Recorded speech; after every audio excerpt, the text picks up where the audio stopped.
You're listening to the Silicon Valley Podcast. All right, Michael, I'm super excited to have you on this week's episode of the Silicon Valley Podcast. Now, for our audience out there, I've stayed at Michael's house. He's got the coolest backyard. In fact, I think he's got the envy of the entire community he's in for this setup.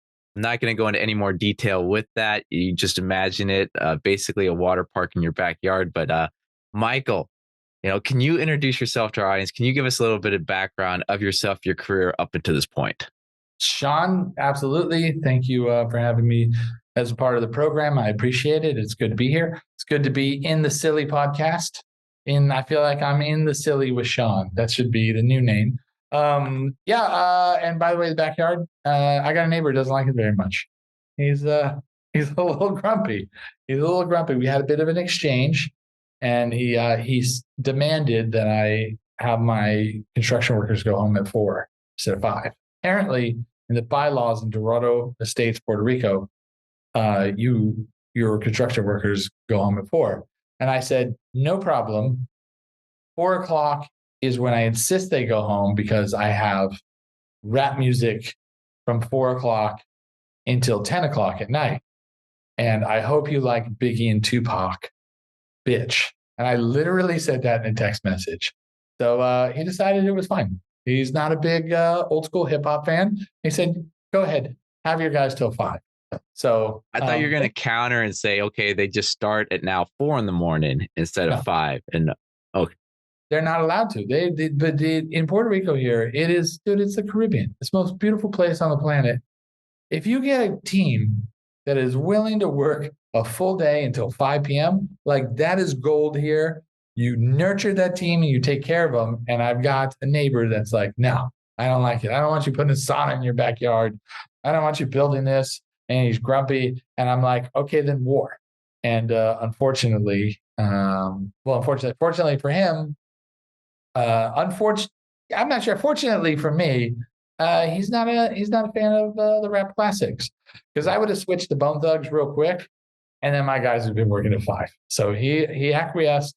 And when you come back and visit, it's going to get done. It is a wild backyard, but what's the point? You're living in Puerto Rico, you might as well have your own little private heaven, I mean, right there for our listeners, they saw how there was a problem, solution, thinking outside the box, thinking about, there's just so many lessons learned right there. I'm not even sure we need to continue the podcast, but well, the thing is, like, in this day, like, you try to be nice to people and you try to be communicative, and you reach out and you try to have nice discussion. But once someone says, no, I'm a bully, right? Like, that noise is over. It's done. And it's usually people who had their career in the 80s, right? That is like, and that translates into business, and it translates into some of the most beautiful things about Silicon Valley and the spirit of it. The bulliness is gone, and that's not attracting people. So I'll go into my background a little bit and why I'm so involved in this type of stuff. And dude, but look, who was it? Vander Holyfield said, you stand up, you defeat a bully, you leave him with nothing, right? Somebody tries to bully you, push you around, you can try to be cool with them, but once you stand up and you go, nope, no more, whether that's in business or backyards with a pain in the ass neighbor, like you've taken a stand, and every now and again you might not go your way, but you know what it's like to take a stand. Sure, we're getting way off track, but I think it's a good message. Well, I think this will set it up for the conversation, because I mean, one of the things I'm going to ask you is, have you ever had to stand up to anyone in business? Yeah. Unfortunately, yeah, and it was family too. So that was challenging, but it set the foundation for, and it's not just being aggressive. That's fun sometimes. You can do that, but it's also just it's more, instead of standing up to someone else, the best way is just setting boundaries for yourself and learning that, like, you don't control other people, but you say, this is my boundary, and setting people tell you who they are through their actions, and you set boundaries and you readjust those boundaries accordingly. But real quick, little background: founded a company called goLance, freelance marketplace. totally privately funded through debt, and not good debt. Like I'm talking the high interest, crazy Shylock, break your kneecaps kind of debt. In fact, I think the Shylocks, like the real loan sharks, probably gave out better deals than the type of debt I got from some of these like crazy factoring companies. Many years, we're about 8 years in. Our company's goLance. We're a global freelance platform. We connect clients to freelancers. You probably heard of some of our competitors. There's a couple out of San Francisco. Schmuckwork is one of them. I don't say their name. I've heard of them as Schmuckwork, just because I've had competitors that are bullies. Schmuckwork is one of them. But that was one I stood up to years ago, and I'm glad I did. And I fought really hard and creatively because they saw us coming up and sued us and tried to crush us. And that's a real thing for you. You don't think about that. You're like, oh yeah, you hear if you're getting sued, you mean you're on the right direction. It's all cute. These companies with big budgets and big capital can stand up and put their foot on your neck real quick. And you've got to be able to wiggle out of that and fight in ways that they can't. And it's not the best part of business, but if you fall in love with that process and you welcome it and you train for it and you prepare for it, you can do really well. And that's I don't know if that's very helpful to the Silly Valley crew, because everybody's nice and sweet to each other out there. But out here in Dorado, Puerto Rico, sometimes you got to flex a little muscle, and you at least have to stand your ground. So wait, going back even further, is goLance your first company, or did you have a couple companies prior to that? And the loan shark, why did you go that route? Why not a traditional bank? Well, the traditional one, it was I don't think I had the credit for traditional bank. I mean, I had credit cards and I put money on my credit cards, right? But that's 20% interest right there. So I definitely built the first on the credit cards and then on the receivables. And receivables factoring is, expensive. And, a bank, maybe I could get 50K, I didn't have a house at the time. This is 8 years ago. But no, it wasn't my first company. I had another company that was an e-commerce platform, and it was a subscription billing platform, and it was doing well enough. I hadn't sold it, but I had a partner take over, and it's actually doing better now that I'm not running it. So God bless my partner there. And I get to be a shareholder, which is really nice.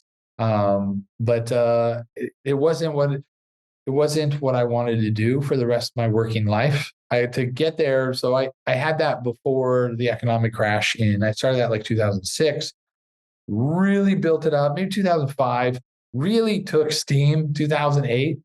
And it did really well 2008 through the crash, 2009, 2010, all the effects of everything, lawsuits, nastiness, just things fell apart. My clients had problems, and I had to let go of like 50 people in Orange County, in Newport Beach at my big swanky office. And dude, Sean, it hurt, man. It hurt letting go of all those people. And I thought the company was done. And my partner who runs that business now, the managing partner of that company, said, let's try a freelancer. And I'm like, what?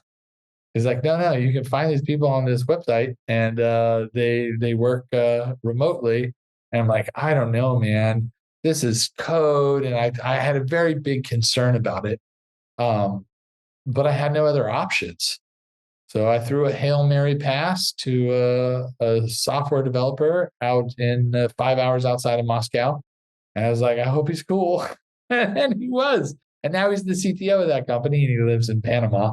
And that was, well over a decade ago. And then once we kind of navigated through that storm, rebuilt that company, and it was doing well enough to where I could step away, I looked at what I wanted to do for the rest of my working life.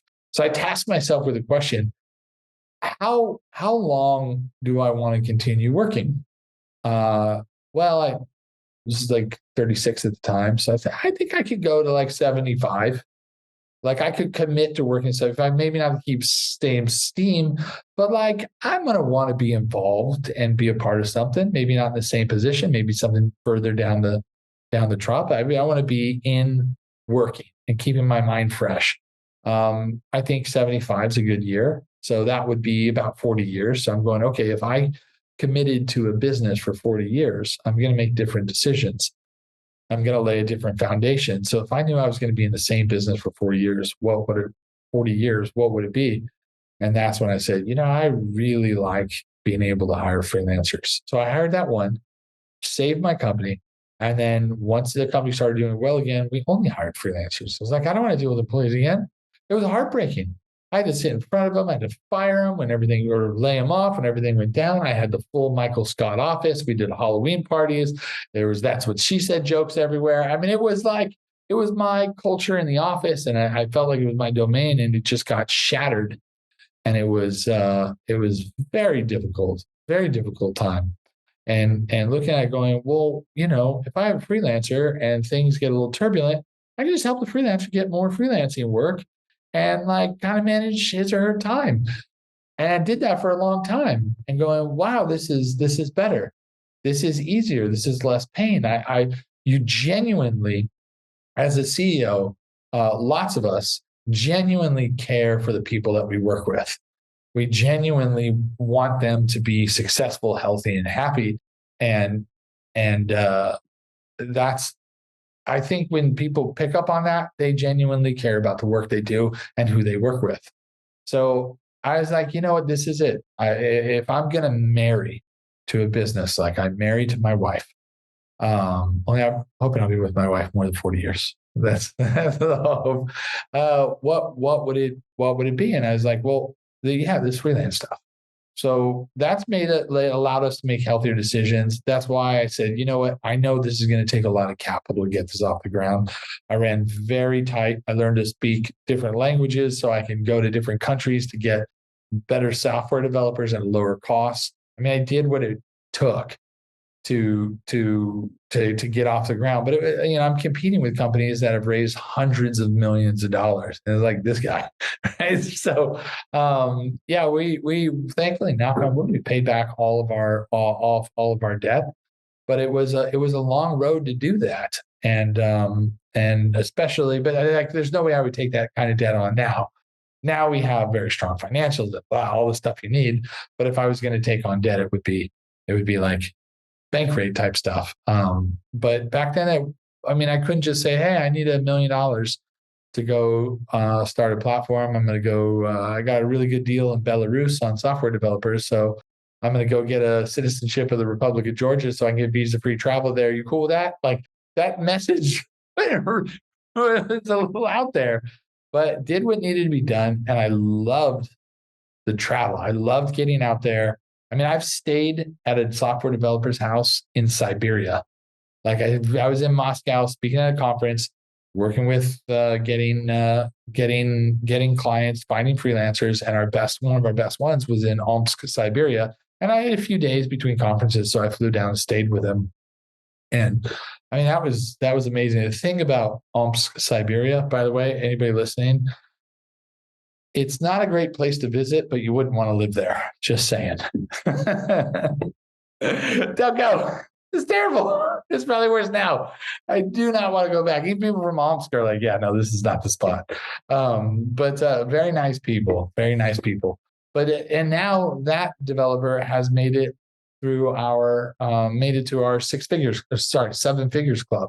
So he's made over $1 million through our platform, not just on him getting paid, but he used subcontractors within our platform. We have a subcontractor and a sub freelancer capabilities. And that's been amazing. And a lot of what we've developed is based upon the feedback of our most successful freelancers and the most successful people in our community. So that's what's been a driver. Now I like to be home a little bit more.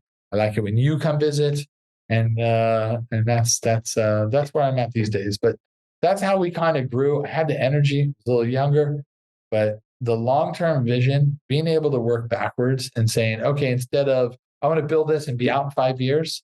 It's like, well, okay, well, what if you were going to stay in something longer? What's the longest you would be willing to stay? And that doesn't mean you can't, right? But it's definitely going to shape your decisions when you think with the end in mind and you run backwards on the clock that way. And it makes you healthier too. So you can have your objectives, but at least for me, it made the business decisions, the process, everything we did healthier, and it helped us have a longer term play a longer game with a longer term strategy, and still get up in the morning and go, okay, great. We're not having the massive wins today and pressuring for that quarter. We're going, how are we setting ourselves up for the next decade? And when that works, it's unlike any other business I've ever been involved in. Now, I've heard founders going all in, 100% all in with everything, but it almost sounded like you took that to a whole nother level, going to, well, Siberia, but learning languages, talk about, that all in experience. And I'm also kind of curious. I mean, you started doing outsourcing 12, 14 years ago. How has that industry changed over this time? So, I mean, kind of two questions there. Yeah, well, let's start with the second one. The after COVID, everything changed. There's a lot of e-commerce guys, people selling on the internet, remote workers, remote businesses, people that are moving fast and breaking things. They kind of adapted the global freelance network first. That business has evolved from a very sick time where someone like small young entrepreneurs, and I hate to say it because I even kind of thought of it for a while. I was like, oh, I'll just get somebody in this poor country and pay them cheap and they'll do whatever I want. It doesn't work that way, right? You can get a really we talked about the difference between wisdom and experience offline a little bit. And it's like, no, that doesn't work. Let's find people that are good people, that are talented, that are high quality, and let's try to envelop them into our culture and run things like a business, but get a really good value. And that's where we're at now. Where it was before is I'll just have somebody here and I'll just give them, pay them super cheap and it doesn't matter and they're going to end up doing what I want. Those days are over. That mentality is for a very sick entrepreneur. The right thinking, which has evolved now, is harvest, enroll really good people, have them go through an entire process, create an online working culture, and then bring them as part of your culture, and then measure and do all the things you would do if you had a big swanky campus in the Silly. But after COVID, it made it so much harder because it was so easy before COVID, because I would just explain to people, business owners, the value of freelancers and how easy it is. They'd be like, wow, really? That's possible? And now it's just expected. So now we're just serving an expected market, whereas we're not educating and enrolling, which is I found a lot easier and a lot more fun, but it's still a lot of fun. It's different. Now everybody gets it, they know it, and they're out putting their best foot forward on it. Now, over this last 8 years at the new company goLance that you've built, kind of at the beginning, you're going all in, risking everything, whereas now sounds like, strong foundation, a little bit more risk adverse. How do you, risk and your decisions, how do you manage that? What's your thought process around that? How do I manage risk and decisions? When you're thinking about making a decision on that risk profile, how are you thinking about things? Yeah, so we look at risk reward ratio, right? There is a lot of value. You and I were just talking about acquiring a company, right? So we do enterprise software development, and we try to find really good developers and teams.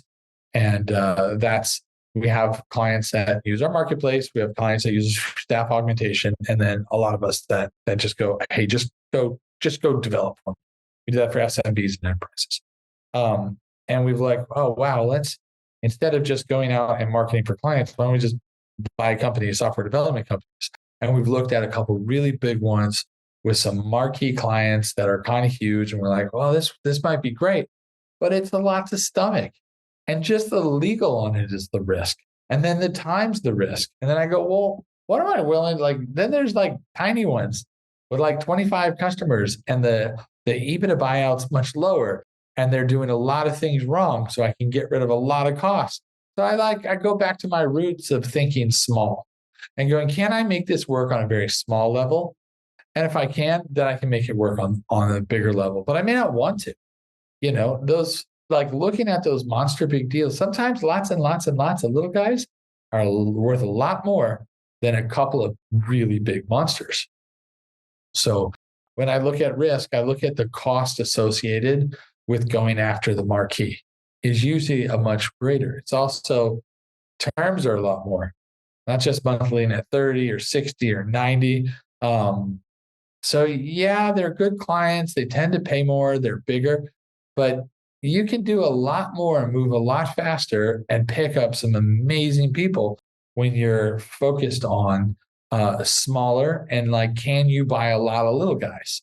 And then what's the risk, right? We were just talking about that going, okay, in a structured buyout, you've got a breakup. You can break up at any time. It's much easier. Guys are usually much easier to work and just kind of want out because they're not running inefficient. And then you look at it and you go, what's legal going to cost?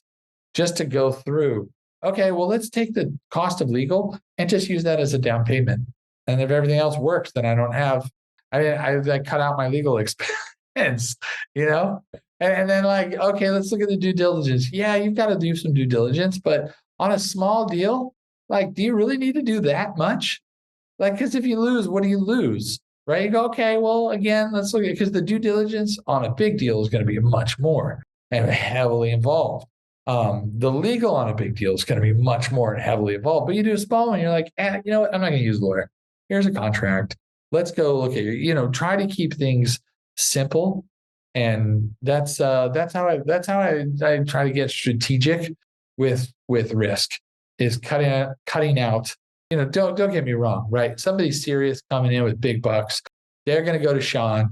They're going to buy a monster, and Sean's going to make a huge commission and be happy, right? That's what we all want. We all want to work for you, Sean. But like, look, and that's beautiful when you can make that happen, and it's extremely valuable. But sometimes you're climbing the ladder to get there, and I can't really speak to the big CEO who's well capitalized and well funded, and has kombucha on tap, right?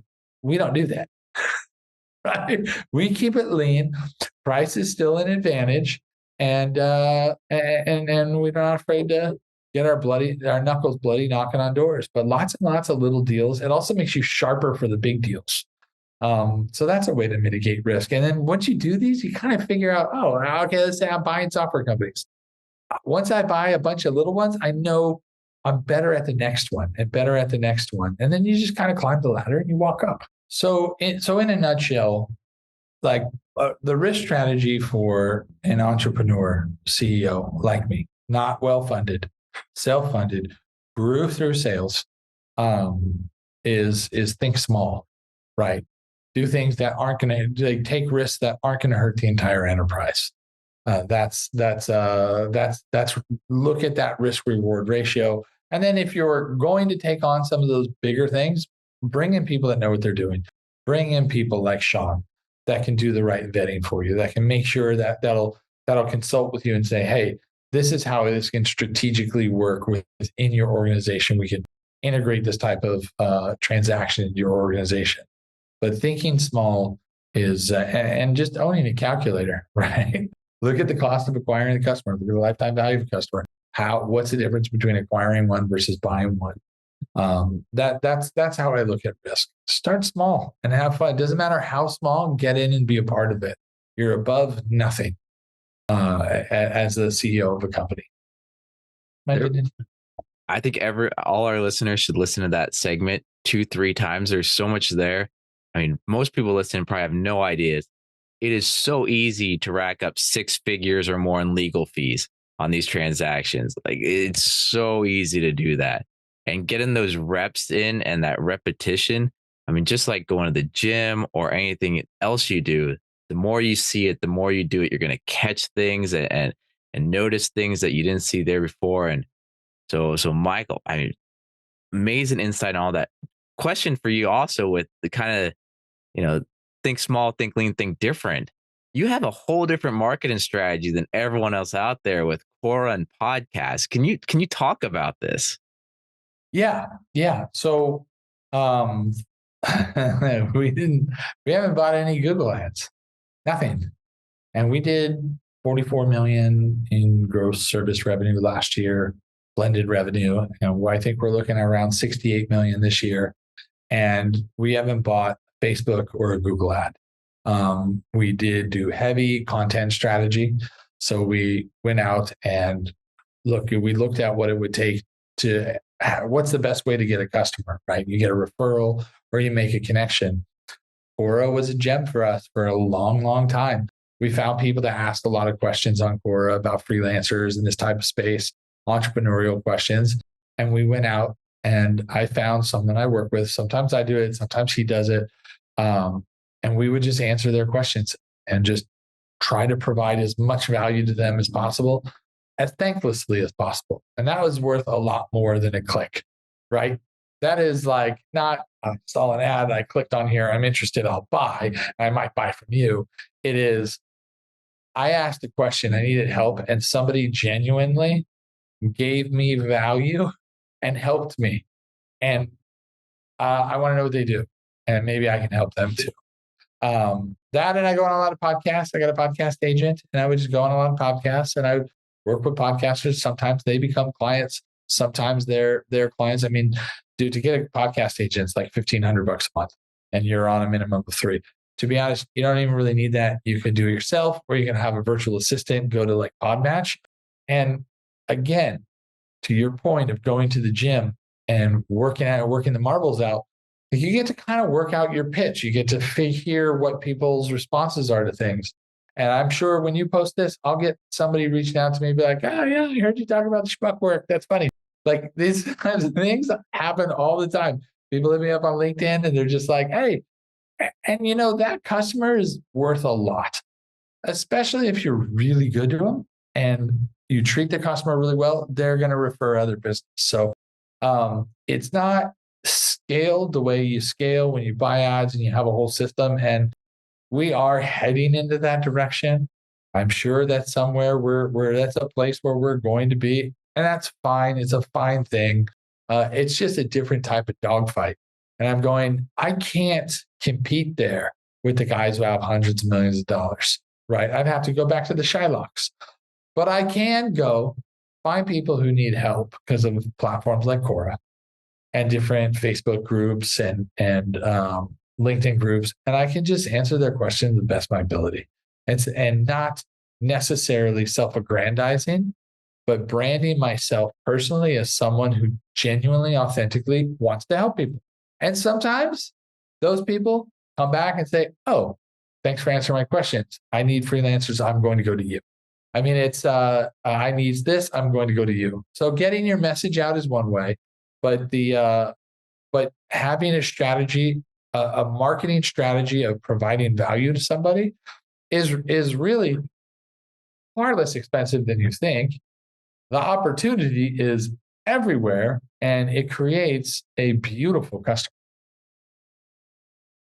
I love that. I love that. And also, I mean, throughout the podcast so far, there's been so much information on thinking different versus, you know, if you have that $100 million of funding versus, you know, bootstrapping. And, you know, here in Silicon Valley, a lot of people just think, I need to raise more capital. I need to, you know, sell off my company because I need the millions and millions of dollars to go against these big guys. But you're always, I don't know, are there any other areas where you're like, hey, listen, this is the sandbox we play in because these people are over here and we figured out ways to grow this company, you know, bootstrap this, you know, grit. Try to remain sane. Mm. Go look at your competitors. Are you more profitable than them? Are they doing great? Revenue and market share is a beautiful thing until the economy turns, then it's cash flow and profits, right? I look at my competitors. They don't make money at all, right? So we're more profitable than them. Like that's a nice statement. So try to find out where you are winning, where you can win, and lean into that and recognize where you're not winning and recognize, okay, and be honest about it. Right? This is where we're not beating them. This is where our value proposition isn't where they are. And this is where we rest far below it. However, over on this side, on the other hand, our value proposition is much higher than theirs, and lean into that. But the notion that, hey, if we buy more ads, then we're going to be able to compete with the other guys. I think it's laziness, and it's just it's average run of the mill CEO garbage. And great, beat your chest, buy the kombucha. I don't know. I'm old school, man. Right? A dollar saved is a dollar earned. You can make more or spend less. Look at yourself. Where are you winning? Most of why do you have to always beat out your competitors?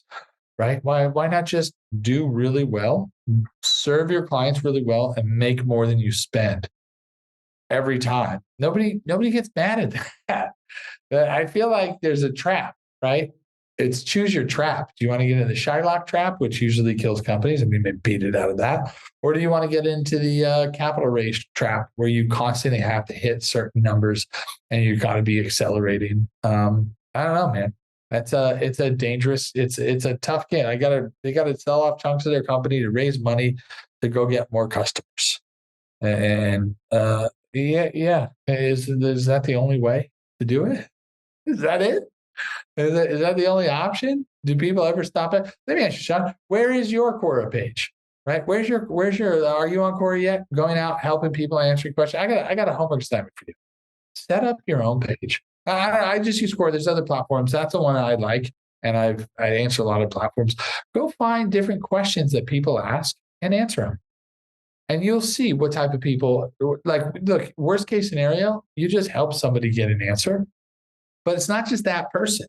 It's the people that see that answers. And when you answer somebody in a really thoughtful, meaningful way, and other people ensue into that, and other people are mentioning and commenting, your answers go up to the high. It's basically SEO for helping people. It's really cool. And it's a great way. I mean, if you like, how many hours would you have to spend per client, right? If you spent 2 hours helping people, but you got a client every 2 hours, or a prospective client for every 2 hours worth of work, would it be worth it? Would it be worth it to you, Sean?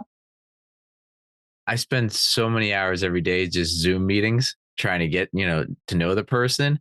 I don't even know the number of Zoom meetings I have all day long, all week long. And just thinking about having that one piece of content that's what the podcast is. It's you create a piece of content and it lasts indefinite and other people share. And that I'm thinking, as you're talking right now, how easy it would be just to, answer a core question specific on investment banking, and anyone search for that would go, oh, investment, because it filters it for you. That's the greatest thing. Dude, totally. And it's not just that. Don't underestimate the power of personal branding, right? What's the first thing you think of when you think of Tesla Motors? Crazy Elon. I don't know. I mean, nice guy. I don't know. I don't want to say anything that someone later will come after this, but let's just say you think of Elon Musk, right? Yeah. You don't think of an electric car. You don't think of the Model S. You don't think of the Model E or the Model X. You don't think about electric batteries. No, you think of the CEO.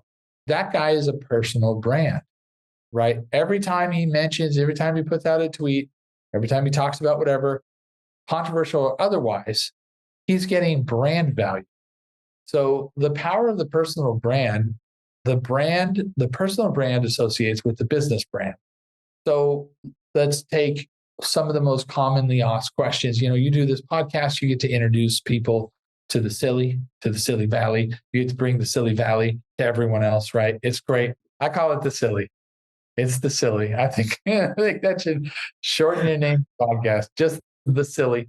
But there's also, I'm sure you get hit up all the time with questions and people, oh, I want to buy a company. This, what about that? Like, what if you wrote an article about it? And dude, I write articles. I'm not the best. I have an editor. She works on goLance. When she's not working on goLance, I call her mom, because she's my mom, because she's one of the best goLancers we have. But she worked with me on articles, and we can answer questions there. So you get people to ask questions, you can direct them to your articles, but then your articles also attract business, right? There's this guy who is a money transmitting guy. I'm going to say his name because I'm impressed with him. Is he did this better than anyone else? His name's Faisal Khan or something. I think it's Faisal. Whatever. Guy's great. And I mean, if you type in money transmitting, he comes up. He's always doing videos on every aspect of it. And he's got a YouTube page. He's huge on Quora. He just understands. I don't know what his company name is, right? I just know who he is. And the power of his personal brand makes him an unbelievable expert. So you take the same time, the same conversations you're having on Zoom, and you mirror that to even a small degree and make it on YouTube videos, answering stuff, and you become an expert. I did this with a kid. He was the stepson of a painter that was painting my house when I lived in Washington State, and he's like, "Hey, I want to buy Facebook ads. I want to be a Facebook media buyer." But he didn't really know how to do. He hadn't done it for anyone else, but he had a huge interest in it. He's like, "How can I go get clients with it?" I said, "Okay, be honest, right? Make your price really easy to get at, but go look at all the videos out there on how to buy, buy media, rewrite them so that you're understanding them. Create a blog, create a YouTube page, and teach people how to do it." Like he was 19, he was hungry, wasn't going to college. This is what he wanted to do. He just spent 40 hours doing that. Spent 80 hours, spent however many hours it takes. And he did. He went out there, he intensively wrote, he watched all these videos, he found the best one, he'd find all these little different ones, and he did it. He put it together and he goes, "Here I am, I've got this video, and this is on how to buy on CPC, all the little Facebook media buying stuff." And then he just started applying for jobs on goLance. I said, and sign up for other platforms, sign up everywhere, take the job, figure it out. And like this kid started like $8 an hour. When I talked to him last, he was at 50 and he didn't have any time because he saw the answer for somebody, right? And he said, "Hey, you don't need to hire me. I'll teach you this for free based upon what I learned. Here's a video." People go, "Okay, great. You taught me enough to know that you know what you're talking about. I'm going to hire you." And I mean, the kid's so busy, he doesn't return my calls. I can use him to run some Facebook ads, apparently. But it was like he took the time, and not everybody's in a position where they have 40 hours a week. But if they could figure it out and take the time to create your personal brand, understand or demonstrate your competency, and if you don't know it, go figure it out, learn it, and then tell somebody's in a way so that they can do it without you. The goal is, the thing is, they don't want to do it without you. They want you to do it. They just want to know who knows what they're doing. So that was a huge gem to help this guy get all the work he needs. And it is cheap branding. But if a CEO who's out there trying to sell off a piece of his company, stressed to the burger, trying to hit his numbers, takes a slightly different view and optimizes their personal brand, not only is it brand value for the company, not only does it bring value to the company, it brings value to that person individually in a magnitude of ways. Michael, okay, so you built this amazing company, but you're living in Puerto Rico. Did you build this when you arrived there? Did you have it before? Like, what's the story behind the move to Puerto Rico? So I started the company shortly before I moved to Puerto Rico. The company's still a Delaware company. I technically manage it out here. I've got Max here with me. He's my producer here. He makes sure I don't say any bad words. Puerto Rico has some tax advantages. Again, I'm willing to go to Siberia. I might as well move to Puerto Rico. Right. I'm going to take the angles where I can. Right. Because if not, it's a good way to learn to have a little bit of an edge to compete.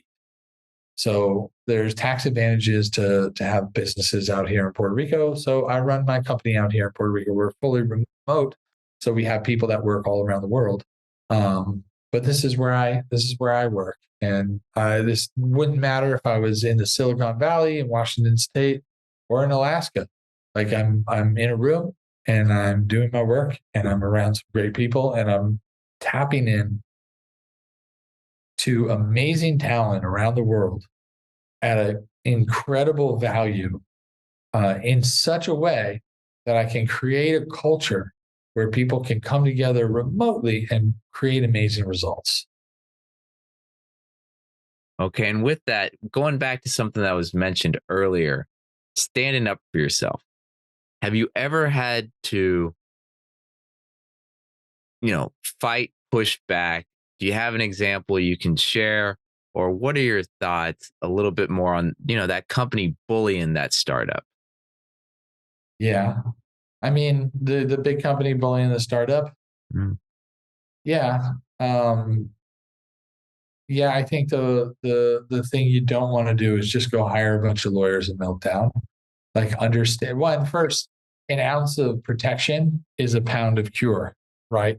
Set yourself up in such a way, set your company up in such a way so that there's not a lot of um, there's not a lot of points of failure, right? So you can you're not making any huge mistakes.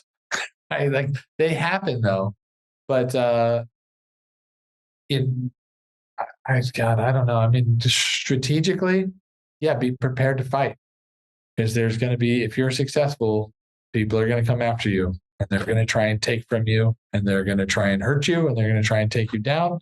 And I don't know anybody who hasn't had that to some degree. To some degree. Some it's more extreme than others. When you're a bootstrap entrepreneur going up against a well-funded behemoth, hey, roll up your sleeves. But I will tell you this. All right, so here's the secret. Ready for this? They will tell you where their weak points are. So I told you we were sued by a schmucky competitor. I went and found where their weak points were on their own forum. I listened to their customers. I read their reviews. I read the LinkedIn pages of their former employees. I went out and did my own research and I fought back and I said, okay, this is where I'm going to fight you. This is where we're going to take a stand. And that was, I don't want to go into detail is exactly what I caught them doing, what I believe was wrong. Right. But I found it out and I talked to their vendors too, because we use a lot of same vendors and some of them are my friends. So ground game, word on the street, outwork them. Don't go to a lawyer and think that like a good lawyer is like a good software developer, right? Think about the same thing.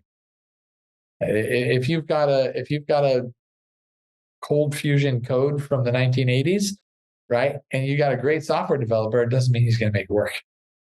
It doesn't mean he's going to make it work. If you've got absolutely no case, doesn't mean it doesn't mean having a good lawyer is going to make it work. And sure enough, you don't want to get bled out, even if you do have a good case or you do have a good defense. Sometimes you got to roll up your sleeves and fight on your own and let them know that you're willing to die. And just like any other fight, sometimes you can't think about what's going to happen to you. You only can think about what you're going to do to the other guy, right? And that's anybody who's grown up in the 90s, in the violent 90s knows what I'm talking about. Is that you look at the other guy and you go, okay, we're going to have the fight. Fine, let's have the fight. Let's take the gloves off and let's get at it. And that means no hold barred. Reading their public forums, they will tell you, their customers will tell you, their former employees will tell you. I did have with that old company I was talking about, not some a bully tried to sue us out of, and he was a much bigger competitor, tried to sue us out of existence. And I took his old employees out to lunch and I found out enough about what I needed to bring the fight to his doorstep. And he withdrew with prejudice, which means he can't sue me again. And he called me and apologized twice. So hey man, that doesn't always work out that way. But you'd be surprised if somebody's a bully and they're willing to bully you, they probably bullied somebody else too. They're not just their other competitors, they probably bullied their own people. So don't be afraid to reach out and bring the fight to their doorstep and let them know that you're not backing down. And yeah, I don't know how to teach that type of fighting on a podcast, but I will say the less someone has, like the lower they are, either they're going to go out or they're going to fight to the burger. But here's the thing about being a bully: what these guys don't understand, right? Especially the big guys, it really is not in their interest.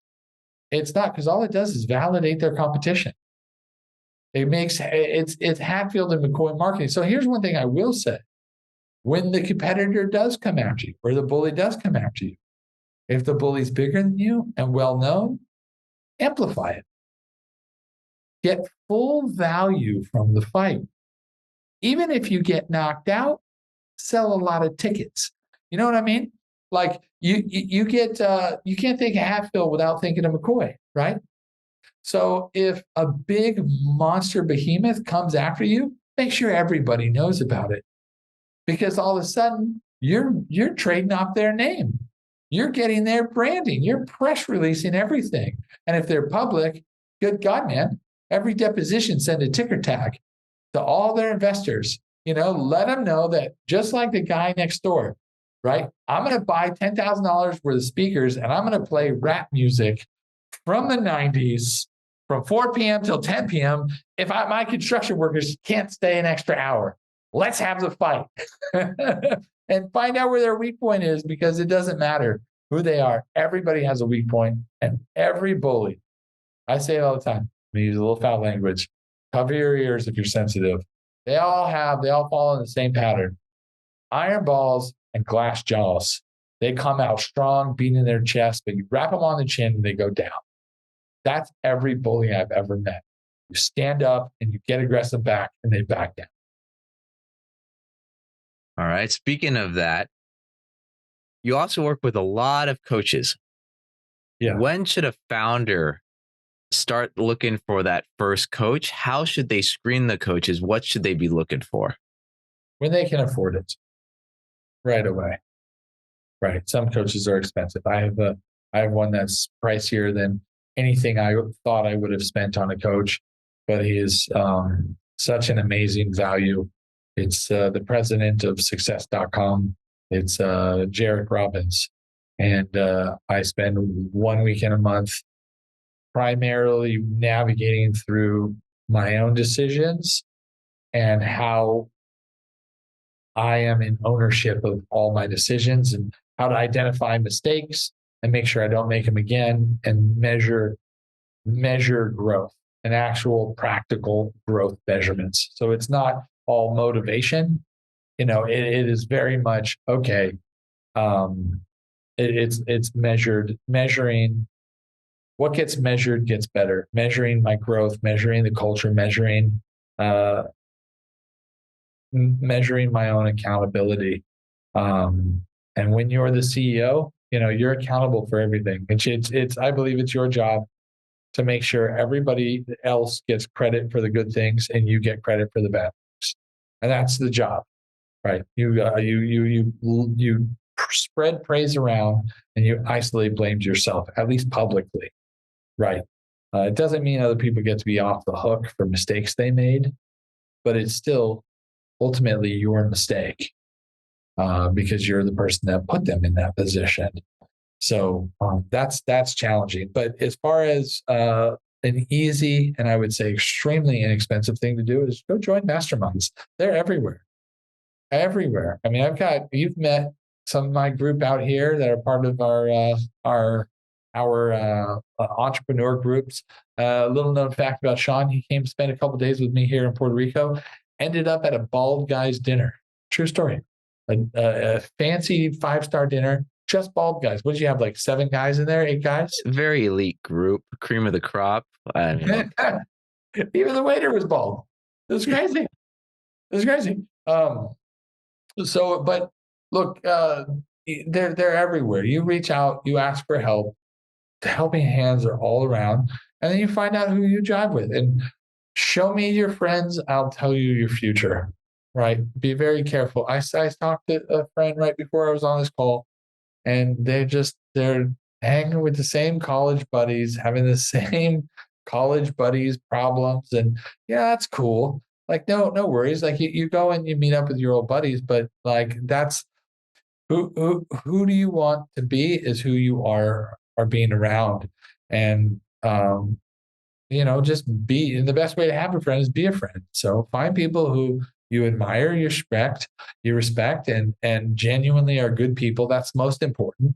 But who you choose to really spend your time with has to be somebody. If you're a CEO, it has to be other CEOs or people that are pushing things forward that can understand your problems, and then set a time and take it seriously. Show up and take it seriously. Be a coach. Hey, this is what I'm doing. This is what I'm running through. This is my blockers. This is the challenges. What do you guys think? And then be there for someone else and genuinely try to offer and uh, impart wisdom or the benefit of your experience to others. And if you can't, and they're not getting the benefit of it, maybe you're in the wrong group. Maybe there's other groups that can do that. Then you can seek out coaches. I like the guys at Success. Obviously, go hit those up. They have a coaching team. They're great people. I can attribute much of at least my peace and well-being to my business coach that helps me turn off. That helps me. I get very unsettled. I'm a deeply imperfect person. I get very unsettled when I'm dealing with, especially an interpersonal issue, with especially when it's someone I work with, and usually someone in a position of trust, where I'm going, wait, something's not right here. There's instability. There's communication issues.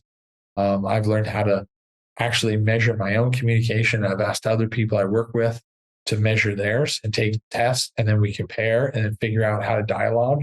And it doesn't, it's crazy. It doesn't always mean that I understand how better to communicate with them, or they understand better to communicate with me. But the people that I do that with understand that I'm genuinely trying to make things better. And that usually makes things work better. So coaching is great. Measuring yourself, measure. Take all those psychological tests, have other people, see if you can understand that, and how quickly can you adjust to the needs, at least the communication needs of somebody else. That's going to really determine your success as a CEO. You're part translator, right? You're translating between people in different departments, understanding, accepting information, and then giving it out to people in ways that they can understand and helps them work the most. Again, counter to the 1980s model. People they're craving inspiration, they're craving commitment, they're craving people that are more committed than they are, and that are motivated, not just spiffs and all that stuff's fun, but just people they want to see that you are accountable, that you care, that you're going to be in it with them, and not just trying to grind them for as much work as you can get, and then yeah. So sorry, I'm tangentialing. Coaching, huge. I think it's best in a group to start, and then when you sharpen your skills, because not everybody's ready for a coach. They don't always get the value, but to be in service to others, to benefit, to offer the benefit of experience, and then to receive the benefit of other people's experience, doing that enough time, then you'll know how to be coached and you'll get the full value of it. All right, Michael, we got time for one more question. So, as mentioned, my wife and myself, we were able to visit you, your family. Most entrepreneurs we see, and we've talked about this on the show, don't have that work-life balance. In fact, a lot of them have, bouts of ups and downs where, those lows are lows. They'll talk about mental wellness. It's come up quite a bit on this show. How have you been able to have this amazing balance with your family, with your career, with everything? What advice can you share with that? So I don't believe in the work-life balance at all. I think it's all, you put so much of your work into your life, right? Like, do football players have a work-life balance? Does Tom Brady have a work-life balance? No, right? Who does he hang out with? Who do the best football players hang out with? Other football players. You either love it or you don't. It's not a living, it's a loving, right? I don't go to these entrepreneurial groups and hang out with other entrepreneurs and have these business meetings or bald guy dinner. I don't meet the criteria for that. But if there's gray hair guys dinner, I'm there. But I go to these things and I enjoy because I enjoy being around people discussing ideas. And this is an absolute loving. Does business ensue? All the time. All the time. It always happens, but it's very much a loving. So when I'm working, I don't feel it's taking anything from me at all. I don't think it's taking anything from my life. I do have kids. We've homeschooled for 7 years. I feel like they want to go away to boarding school. Okay. But I feel like I've had them at home and I've got to stop and take a break and not just be with them in an issue for them. I also, and the more I do that, I kind of draw them more into my world and discuss. And when you try explaining a complex business issue to a 12-year-old, right? And more importantly, ask their advice. You're going to have to bring it all the way down, and they're going to ask a bunch of dumb questions that are going to lead to a bunch of smart questions. But the amazing stuff happens to you during the process. So if you're a player, like a football player, and this is like part of what you enjoy, I imagine if somebody's a professional football player and they have a son, they're going to enjoy throwing the football back and forth with their son, right? I imagine that's probably something they'll do. Sorry about the ding. I thought I turned it all off. I imagine. So I'm not a professional football player. I'm 6'5" and midgets can beat me in basketball. It's embarrassing, but I will go out there and I do enjoy these complex work things, this stuff we're talking to you about, buying companies. Like I'll find what my kids will respond to and I'll bring them into that. But I have to also find out who they are and what they're into and jump into their world. And the more I can do that, the more they can jump into mine. But my work, I really enjoy it. To me, this is more than just a place I show up and collect a paycheck. This is something that is very fun and exciting and really gives me a more meaningful life and helps contribute to this human experience that I have while I'm on this planet. So work is just a massive part of it, but it's a true to life loving. I mean, would a professional football player play professional football if it didn't pay as well? Honestly, probably. I mean, who was the biggest? Everybody who played with Joe Namath, he made a lot. But all the guys that played with him, they were not that. Back in the day, it wasn't. It was built out of guys that just had a love for the game. And why can't you have a love for business and a love for entrepreneurialism the way people have a love for football, have a love for any sport? All right. And with that, Michael, if anyone wants to find out more information about you, goLance, what you're working on, what's your Quora page, what's the best way to go about finding out?